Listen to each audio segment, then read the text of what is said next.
Bizim motivasiyamıza ən çox təsir edən, mənfi mənada təsir edən şeylərdən biri özümüzü müqayisə eləməkdir. Bizdən çox daha öncə başlamış və bizdən çox daha öncə başladığı üçün də bizdən çox öndə olan insanlar da. Misal üçün deyək ki, əgər hər hansısa bir insan sizin karyera qurmaq istədiyin sahədə, biznes qurmaq istədiyin sahədə iş nədirsə orada, onda 10 ildir o işdədir, 10 ildir o sahədədir və bu 10 ilin nəticəsində indi gəldiyi bir yer var, gəldiyi bir nöqtə var, çatdığı bir uğur var, nəticə var. Və siz də bir neçə aydır başlamışsınız və yaxud da 1 ildir və ya 2 ildir, fərqi yoxdur, başlamışsınız. Və özünüzü onunla müqayisə edirsiniz və onun aldığı nəticələrə baxırsınız, sizin aldığınız nəticələrə baxırsınız və aradakı fərqi görürsünüz. Yəni aradakı fərq həddindən artıq çox böyükdür. Çünki nəyə görə? O insan 10 ildir o işdədir və ya 15 ildir işdədir və yaxud da ki 5 ildir o sahədədir, o işdə məşğul olur və sadəcə onunla məşğul olur. Siz də yenicə başlamısınız. Əgər hər dəfə yeni hansısa bir iş başlayanda, yeni nəyisə bir proyektə başlayanda, yəni ki bir ola bilər ki bir biznes qurmaqdır, ola bilər ki nə bilim bir podkastdır, ola bilər ki kitab yazırsınız, ola bilər ki hansısa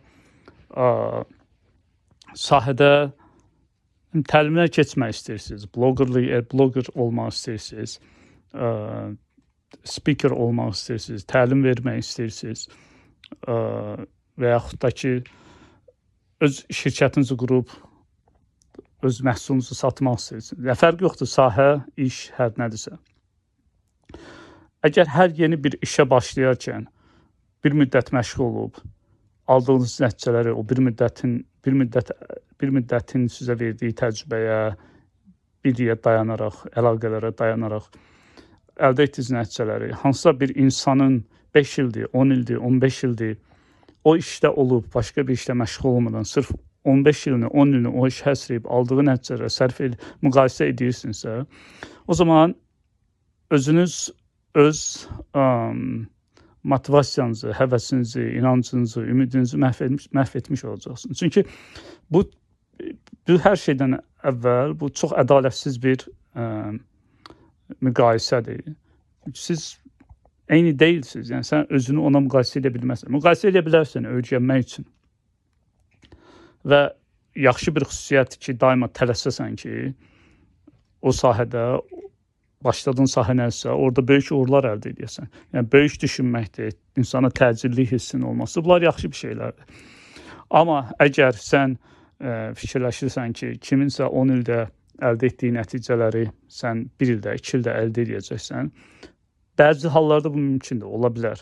Amma adətən mümkün deyil. Çünki sən o testlərdən keçməlisən, sən o əlaqələri qurmalısan. Bir də bunu vurğulamadım. Yəni bir insan 10 ildir bir sahədədirsə, onun təcrübə bilikdən əlavə qurduğu əlaqələr də var. Və o əlaqələr də həddindən artıq önəmlidir. Çünki hansısa bir işi həll etmək üçün, deyək ki, sən bir gün sərf edirsənsə, o adam 1 saat sərf edir. Nəyə görə? Onun bildiyi, kömək ala biləcəyi insan var. Bir dənə zəng edir, bir dənə e-mail yazır, bir dənə mesaj yazır və o köməyi əldə edir. Nəyə görə? O sənin isə həmən o adamın kömək istədiyi adama çatmaq üçün böyük ehtimal ki, ciddi məbləğdə pul lazımdır ki, sən o insana ödəniş edəsən ki, o sənə kömək eləsin. Yəni bunun haqqında demək olar ki, heç kim danışmır. Amma bu çox önəmli bir faktordur. Başlanğıcda hər şey insan özü eləməsi, hər şeyin daha çox vaxt alması bu normaldır. Zaman keçdikcə sən inkişaf edirsən, sən kimlərəsə kömək edirsən, kimlərsə onlar da qarşında sənə kömək edir, münasibətlər, əlaqələr yaranır və əlaqələr prosesi yaxşı olduğu müddətcə, yaxşı qaldığı müddətcə insan inkişafını sürətləndirir. Çünki əvvəl bir neçə günə həll etdiyin işi indi bir neçə saata həll edə bilirsən. Dediyim kimi, bu sadəcə sənin qazandığın təcrübə və bilikdən deyil, sənə kömək edə biləcək hər spesifik mövzuda, sənə çətin olan hər spesifik mövzuda kömək edə biləcək tanıdığın ekspert insanlar var. Yəni 5 dəqiqə o insanla telefonda danışmaq sənin bir neçə saatlarla araşdırma edib tapa bilməyəcəyin cavabı tapmağına kömək olur. Üstəlik də daha az stresslə, daha az enerji ilə, daha az vaxtla. Yəni bütün bunları düşündükdə baxırsan ki, həqiqətən də insanın eləyə biləcəyi ən böyük səhv özünü ondan çox daha öncələr işə başlamış insanlarla müqayisə eləməkdir. Və bunun da sahə və sair fərqi yoxdur. Bu hansısa şirkətdə karyer ola bilər, hansısa öz işini qurmaq ola bilər. Yəni fərqi yoxdur, nə olursa olsun. Və belə olduqda da nə olur? Nəticəni görmürsən, müqayisə edirsən, düşünürsən, sənin aldığın nəticələrlə onun nəticələrini müqayisə edirsən, baxırsan ki, arada çox ciddi böyük fərq var. Deyirsən ki, mən heç vaxt elə ola bilməyəcəm, heç vaxt o səviyyəyə çata bilməyəcəm. Və bunu əlaqələndirirsən ki, bəzən bu alınmayacaq ona görə ki, məndə alınmır. Yəni problem mənəm. Yəni sənin öz bacarıqsızlığınla, sənin öz bilik səviyyənin, savadının az olması ilə, iş etikanın, disiplininin zəifliyi ilə əlaqələndirirsən. Yəni günahı özündə görürsən, səbəbi özündə görürsən, amma əslində elə deyil. Sadəcə vaxt lazımdır. Sadəcə sən orada oturub yetişməlisən, pişməlisən ki, o nəticələri sən də ortaya çıxara bilərsən. Ona görə də hər dəfə özünü kiməsə müqayisə edəndə ki, müqayisə eləməlisən öyrənmək üçün, həvəs almaq üçün, daima özünə də xatırlat ki, bu insan məndən həddindən artıq çox öncə başlayıb və hazırda da bildiyi də, təcrübəsi də, əlaqələri də mənimkindən qat-bə-qat yaxşıdır.